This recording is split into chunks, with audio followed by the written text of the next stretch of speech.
Emily and Jack had been friends since childhood. From the first day they met, they were inseparable. Of course, they couldn't avoid the typical bride and groom playtime. But for Jack, Emily was like one of his buddies, while for her, he was like a best friend. They met in preschool, where the new environment, new people, and especially the daily schedule were a major stress for little Emily. She would cry, genuinely not understanding why all the kids had to nap when they didn't want to. The girl was shy about answering the teacher's questions, and learning songs became a reason for a new batch of tears. Then Jack took the new girl under his wing. He sat with her at the same table for breakfast, lunch, and snack time, making sure she got the best pieces of French toast and the crispiest cookies. On the first day after nap time, Jack asked Emily like an adult, "Everything good?" When the girl nodded, he replied with satisfaction, "Well, that's great." Overall, Jack tried his best to make the new girl's first days at preschool more pleasant. Together, they looked a bit comical, short, plump Emily with funny pigtails, and tall, skinny Jack. However, they were immediately drawn to each other, and the teachers admired this duo. "Jackie will be a caring husband," said teacher Nancy Smith, noting how he took care of her. "Someone will be lucky," laughed Miss Karen, who taught the children songs. But jokes aside, thanks to Jackie, the girl became braver. Initially, she was so timid that it even led to tears, but now she sang and even enjoyed it. When it was time to go to elementary school, the kids were lucky to end up in the same class. It would have been hard for them if it had turned out otherwise, but fortunately, fate was kind to these children. For them, sitting at the same desk was a given. Jack winked slyly at his friend, approached their first teacher, Mrs. Johnson, and explained the whole situation. The teacher, seeing the boy's earnest expression, also adopted a corresponding attitude, saying, "I'm listening, Jack. We should sit together because we are always together, and separately we cannot be. We're friends." The woman smiled faintly. "This is very serious, friends, especially real friends, must stick together." Luckily, Mrs. Johnson was a sensitive and insightful educator, and Jack and Emily were seated at the same desk. In class, they managed not only to study, but also skillfully played tic-tac-toe or thumb war. Despite the fact that in any test, as is well known, there were two versions, the kids helped each other. After school, Emily and Jack walked together. They could talk about everything in the world for hours, and continued to do so until high school. Remarkably, they were not embarrassed to discuss even the most delicate topics, and hid nothing from each other. In the 10th grade, both changed significantly. Emily transformed from a plump girl into a slender young beauty with long golden hair and expressive green eyes. She became a charming, playful coquette whom only a blind man could ignore. And skinny Jack turned into a tall, athletic young man. He preferred a short haircut, and in combination with a slightly stern look of brown eyes, a strong chin, and impressive muscles, it gave him an incredibly rugged appearance. Jack turned the heads of many girls, but they understood that this was someone else's territory. Together, they looked like an amazingly beautiful and harmonious couple. Everyone who knew them predicted a wedding and a long, happy life together. But Emily and Jack remained just friends, each having their own romantic relationships. Although their meetings became less frequent, they still enjoyed each other's company and adamantly refused to change anything. Many thought that their relationship was more than just friendship, but in reality, there had never even been any kisses. Each was careful not to cross the line of friendship precisely because they were friends. After finishing high school, Jack went to a university in another state. He had dreamed of becoming a geologist since childhood, and no educational institution in their hometown offered this specialty. Meanwhile, Emily stayed in her hometown and went to study law. They were separated not only by miles but also by individual concerns. This made their meetings even rarer. Did this upset them? Yes and no. As true childhood friends, Emily and Jack genuinely missed each other, but adult life dictated its own rules. 2 years after starting his second year, Jack got married. Not inviting his best friend to the wedding would have been a real shame, and Jack sent her an invitation. Receiving a beautiful card with pictures of doves and wedding rings, Emily suddenly felt a tiny prick of jealousy, almost imperceptible, like a mosquito bite. Yet, she decided it was just her imagination. After all, they had been friends for so long. Now Jack would have a family, and he wouldn't have time for her. The girl laughed at herself and went to buy a gift. In the end, she was not alone. Emily would go to the wedding with Daniel. They had been dating for just under a year. Who knows? Maybe soon Emily would invite Jack to her own wedding. Meet her. This is my fiancée CEE for now, and in an hour she'll be my wife, Allison. Please love and favor her. Emily, a classmate of Alexander, smiled. Emily, very nice to meet you. My name is Allison, the girl said kindly. Jack had told her a lot about you. Allison turned out to be a pleasant, brown-eyed brunette with attractive curves. Emily's gaze fell just below the waist of her new acquaintance, and she made a discovery. The best friend's bride was pregnant, and she had been breaking her head over why he had decided to get married so early. Jack had always said that he would take this responsible step no later than 30 years old. In the third year, Emily broke up with Daniel. She realized he wasn't her person and couldn't deceive this generally good guy. That same day, her loyal friend Jack called her, slightly tipsy, and happily announced that he had become a father. Emily, I have a son, 7.5 pounds, 20 inches. I think that's great. Congratulations, Emily replied. I'm very happy for you. What's his name? Sean Alexander. Emily, it's such an exciting feeling. I'm now a daddy. Jack continued to pour out his joyful emotions for another 5 minutes, while Emily suddenly felt very lonely. This feeling of loneliness did not leave her the next day. She went to a nightclub to get a bit of distraction, but after just half an hour of being among the loud music and dancing bodies, the girl realized that the attempt to improve her mood had failed. Apologizing to her friends, Emily called a taxi and went home. At home, she drank a glass of herbal tea and went to bed. When Jack was leaving for college, he said, "You can call me any time of day or night. I will always listen to you." Maybe she really should call her childhood friend. After all, his wife was in the hospital now, and Jack was alone at home. Emily played with her phone in her hands, but then put it back on the nightstand. No way. Jack just had a baby yesterday. And here's his friend, unclear about what. What would she even say to him? And besides, Jack's family life, his fatherly duties, everyday concerns, and the great distance had all left their mark on their relationship. Once best friends, they were now essentially just acquaintances. Their communication gradually reduced to birthday wishes, New Year's greetings, and other holiday pleasantries. The 5th year for a university student is the most exciting and nerve-wracking time. It flew by quickly, and now Emily was a licensed lawyer and Jack was a geologist. He called Emily and invited her to celebrate the end of their studies. "Is it convenient for you?" she asked. "You have a wife and a small child." "Forget it. Allison herself suggested inviting you. We'll send the kid to Grandma's so everything is okay. I'll introduce you to this guy. He hasn't left your photo alone since he saw it." Meet? Why not, thought Emily. She really missed Jack, their conversations, and their harmless teasing. She agreed to come, and there was still an hour before her bus. Emily went into a children's store, bought toys, shirts, and underwear for the baby. She checked the time still half an hour to the bus à but snacks and other treats could be bought locally. Why carry extra weight on the bus? Jack's friend, whom they called Andrew, turned out to be a tall, handsome blonde. The guys were classmates. Andrew couldn't take his eyes off Emily, and she too cast interested glances at the new acquaintance. When the drinks ran out, Andrew volunteered to go for more, saying, "Emily, will you keep me company?" She didn't object. When Emily moved away, Andrew often called her, and gradually, a trusting but purely friendly relationship developed between them.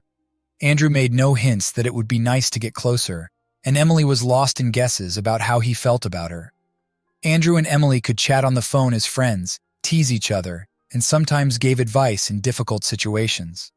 A couple of weeks later, Andrew showed up at Emily's place with flowers. "Oh, how lovely. I adore tulips," she said with a smile. "Did Jack tell you?" I wanted to lie that I felt it myself, but I won't. It's not nice to lie to such a beautiful girl. Yes, it was Jack, he nodded. Finally, the status of their relationship was defined. Andrew began courting Emily, but she felt some dissatisfaction. "What do you really want?" she asked herself in annoyance. "You seem to want a relationship, so get it and enjoy." But Emily realized it was all about that seemed, and she was even afraid to think about what she really wanted. These thoughts kept creeping into her mind. Emily scolded herself, but what was she thinking about? Jack was like a brother to her. He was married, had a wonderful life, and it wasn't what she was thinking about. It was just a habit, just warm, good relations. She couldn't love Jack as a man because she loved him as a friend, as someone who had always been by her side since preschool. She needed to get married quickly herself so these silly thoughts wouldn't invade her mind. On her birthday, Emily invited the whole honest company, but little Sean got sick and Allison couldn't come. At the party were parents, several friends, and some other relatives. Emily and her mother went into the kitchen to carve the turkey and pour wine sauce over it. She asked her mother, "What do you think of Andrew?" "Well, nothing, quite a handsome guy. And Jack has grown so handsome and matured," exclaimed Karen Smith. "Well, being a family man and expeditions have benefited him. Jack has been obsessed with them since childhood. He now lives here." "Yes, after finishing university, Jack decided to return here, and he can't take his eyes off you," said her mother, looking at Emily attentively. She was a wise woman and understood much more than her naive daughter and just a stubborn friend. "Mom, what nonsense! You know we've been friends since childhood, and then he has a wife and son." "Oh, kids," sighed Karen. "It seems to me you're deceiving yourselves and each other." Emily suddenly understood what her mother was talking about. She had voiced what the girl was even afraid to think about. Everyone fell silent, occasionally glancing at Jack. And indeed, Mom was right. Jack really did look at Emily now and then. And when he invited the birthday girl to dance, he told her, "You look so beautiful today. I can't take my eyes off you." "Only today?" teased his childhood friend. "No, of course not," he blushed. "You are always beautiful, and the new hairstyle suits you very well." Andrew watched the dancing couple and frowned, which did not escape Emily's notice. She said, "Of course I'm very pleased, but don't forget that I'm actually with a young man." She didn't want to be near her young man. She wanted to be near Jack, but it was impossible. Therefore, she needed to just overcome herself. Everything would fall into place. "Andrew," he said to his friend, "everything's normal." The other guy smiled and raised his glass in response. The birthday celebration stretched past midnight, and some guests, including Emily's parents, had already gone home, while the most resilient were still dancing and warming themselves with drinks. Andrew tried to get up from the table, but couldn't hold on and fell right into a dish of snacks. Glasses and plates flew off the table, and those present gasped. Some laughed. Emily was incredibly embarrassed, but she cleaned up the aftermath of the disaster and smiled at the guests. "Nothing serious, it happens to everyone. Jack, help me put Andrew to bed." The fun continued. However, the most piquant moment was yet to come. When Emily saw off all the guests and with Jack's help cleared all the dishes, she went to bed and was falling asleep when she suddenly felt that she was not alone in bed. At first, Emily thought it was Andrew, but it was Jack. "Jack, what are you doing?" "Emily, I can't do this anymore." "What are you talking about?" Jack swore his love to her, saying that he couldn't live without her and didn't want to. "Jack, darling, you're my very best friend in the world." "Emily, yes, I love you. It only seems to you." "No, actually, I've only just realized it." "Jack, stop," Emily pleaded. "You have a wonderful wife, a wonderful little boy."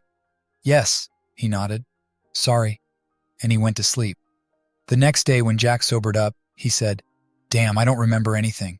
I had to drink so much. Forgive me if anything was wrong."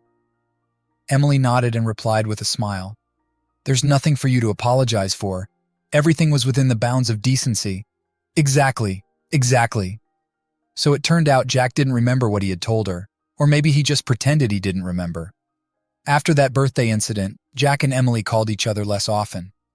After finishing her workday, Emily, who was employed in a respectable legal organization, decided to stop by a cafe with her colleagues. Laura was present on that memorable birthday of her friend. Today they had much to discuss. Andrew had proposed to Emily. "Oh, Emily," sighed her colleague, "he's certainly handsome, but I feel like you two aren't made for each other." "Laura, how do we know who is made for whom? Such things can't go unfelt," Laura argued. "Even I, as an outsider, can see with the naked eye that he's not your person." "Is it because of that incident at my birthday when he fell onto the table?" asked Emily, unable to hold back a laugh. Laura also laughed. "Yes, that did look quite impressive, but let's get back to our sheep. No, not because of that. Your dark-haired childhood friend. Now that's something. Once when you danced with him, sparks flew so that it seemed the house would catch fire. And the way he looked at you. Now that would make a beautiful couple." "What are you talking about? We're just friends from preschool." "Well, he doesn't seem to think so," declared Laura. Emily remembered how he had sneaked into her bed and was forced to agree with her friend. Even if so, why talk about it? He's been married for years and has a child. What can I say, except bring up my own story? Remember the man I helped sue for money? Emily nodded. Well, a week later, he started sending me silly pictures, memes, and links to funny videos. We began chatting like there was no intimate subtext. Another week later, he started hinting that he liked me, complimenting me. That's when I realized it wasn't just friendship, but something else. It never smelled like friendship. I was blind. And then the jokes and videos became more explicit. And finally, he came out with it, saying he wanted me and all. Oh yes, he has a rather attractive wife and 2 kids. And what did you do? Asked Emily. What could I do? I ended those relationships out of necessity. Firstly, I had no feelings for him. And secondly, I wasn't about to break up a marriage or steal a man from his family. That's not my style. And though I understand he started it, nevertheless, you can't build your happiness on someone else's unhappiness, agreed Emily, which proved my point. In my case, it's exactly that. But in regards to you, I might argue, although of course it's up to you. At Andrew and Emily's wedding, Jack got so drunk he fell asleep at the table, and the next evening he decided that it had to be this way, because he introduced Emily to Andrew with this intention. If in preschool and elementary school, it was purely touching childhood friendship, in high school, Jack realized he wanted entirely different relations with this girl. Emily blossomed beautifully and had many admirers, so Jack decided to step aside and to forget this wonderful girl. He started dating Vicky from a parallel class. Then college and new girls followed, one of whom, Allison, one day told Jack that she very much wanted a family. Jack pondered unexpectedly, and a wedding followed. But when he saw Emily, everything inside the almost husband broke. She had become so beautiful. Jack's only desire was to grab Emily and run away with her to the ends of the earth. But Emily was with a young man, and Jack decided that it had to be this way. However, Emily broke up with that boyfriend, and Jack again felt restless. So he decided to introduce her to Andrew. The grounds for acquaintance were more than favorable. Once Andrew saw Emily's photo, he asked for an introduction. Andrew and Emily got married. It seemed they could settle down and live on, raise a son, maybe even think about a second child. But their married life did not stick. Allison was a wonderful housewife and faithful wife, but everything about her irritated Jack, and the truth was, he did not love his wife. They tried living apart for a couple of weeks, but it did nothing. The spouses grew even more distant from each other, and then they decided to divorce. Upon learning of Jack's divorce, Emily was dismayed, and on a Friday evening she invited Laura over and told her about it. Really interesting, smirked Laura. But why does this upset you? By the way, are you in a sauna or a bar? Does it matter? Emily nervously replied. God, I'm so tired of all this, and she clutched her head with her hands. Andrew very quickly showed his true colors, and indeed she was to blame. She thought about Jack so much that she missed the real Andrew, and what turned out to be inside him was not at all like what appeared outside. The sleeve of the blouse slipped down and revealed bruises just below the elbow. What's this? Gasped her friend. Is Andrew hitting you? No. What are you talking about? Emily replied in an unnaturally calm voice. She had somehow forgotten that she now couldn't wear blouses with wide sleeves, everything tight so nothing would show. What is it then? He just grabbed my arms too hard. I have sensitive skin. Laura just shook her head. She didn't believe her friend, and all of Emily's behavior indicated that she was not living a sweet life. Let's change the subject, suggested Emily. As you say, but I want to say one thing. If you love him, go to Jack. I'll leave the apartment to Andrew, she said sadly. Andrew rented an apartment, so after the wedding, he moved to his wife's. Why leave it then? Just say it as it is. Admit it, at least to yourself. You wanted to hear this from me. Emily understood that Laura was right, that Andrew wouldn't keep the apartment, at least because it had nothing to do with him. But to go to Jack? What if he's surprised, doesn't understand why she came? Well, he'll let her in, of course. They're friends, after all.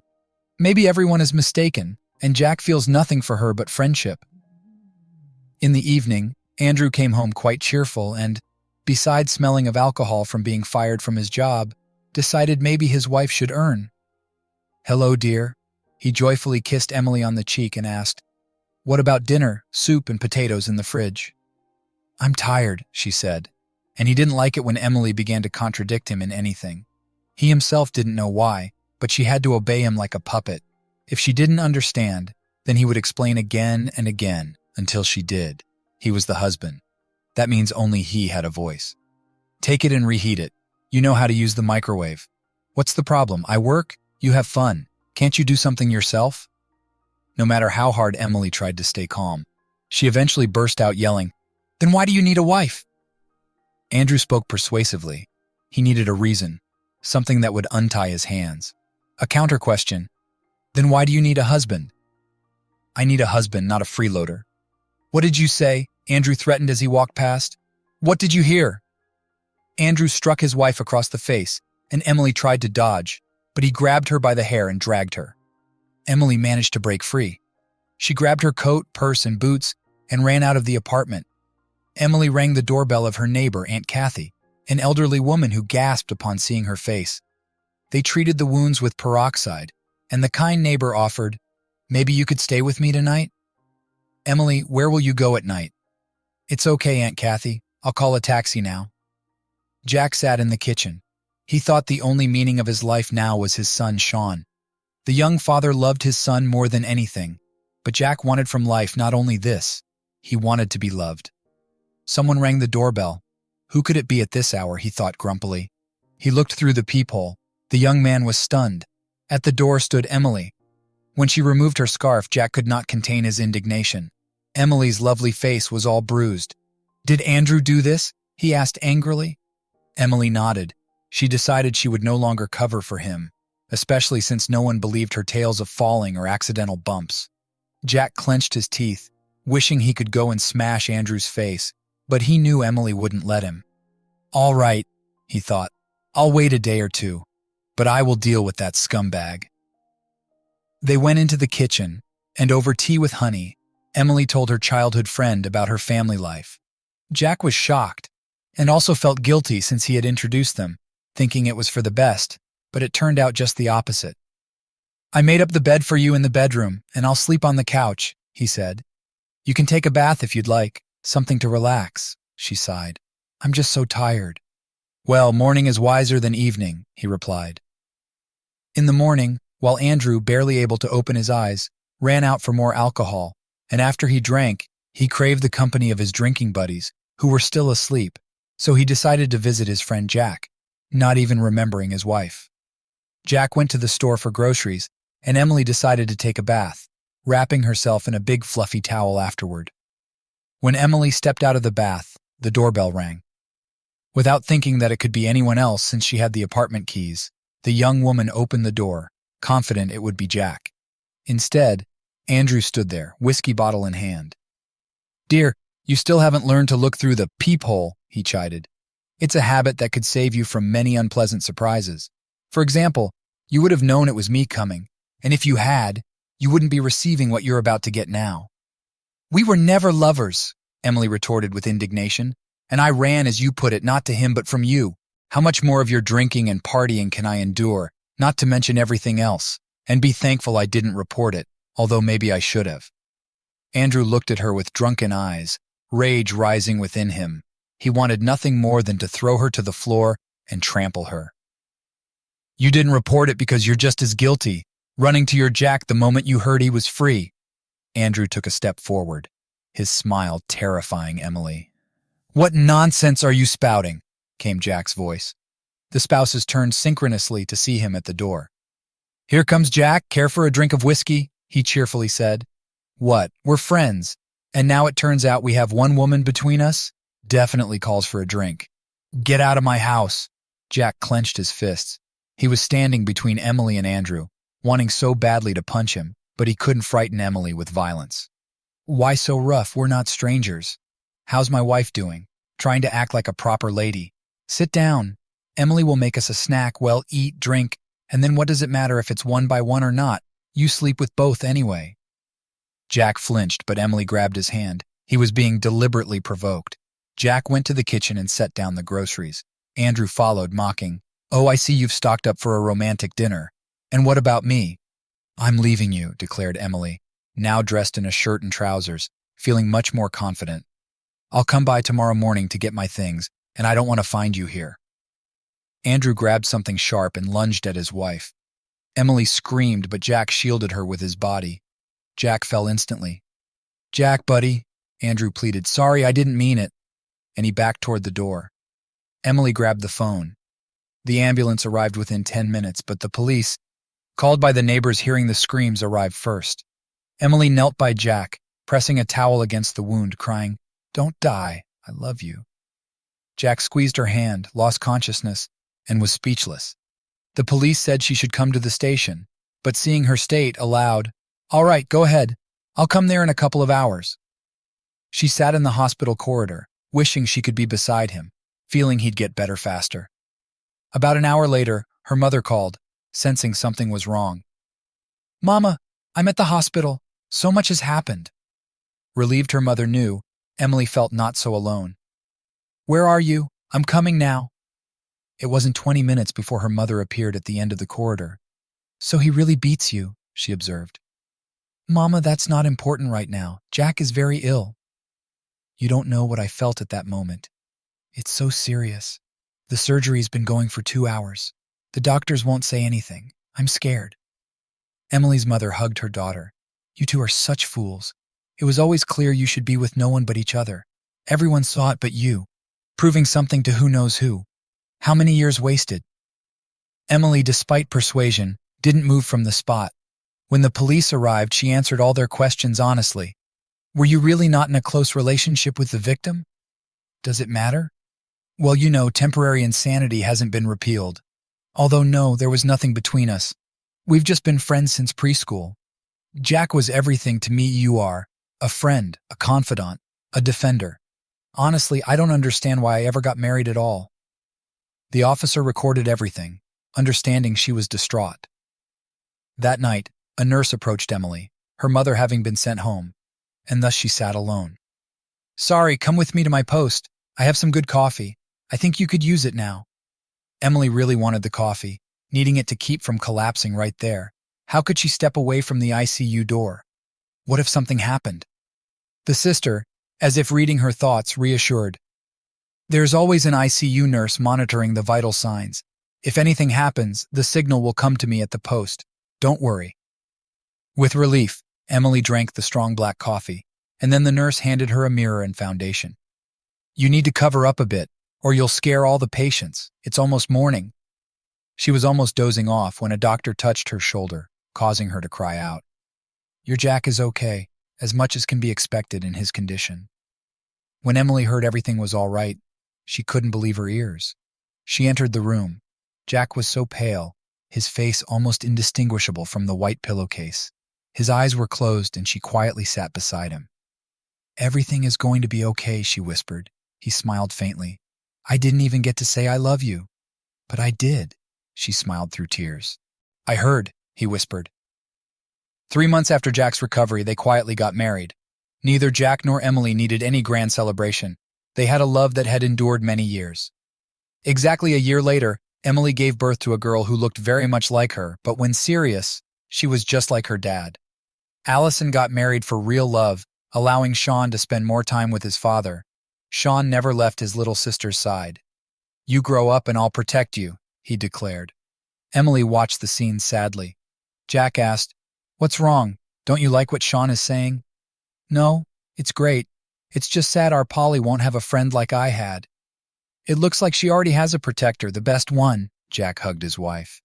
"Maybe it's for the best. Think of all the suffering we went through, all the mistakes we made before we wised up."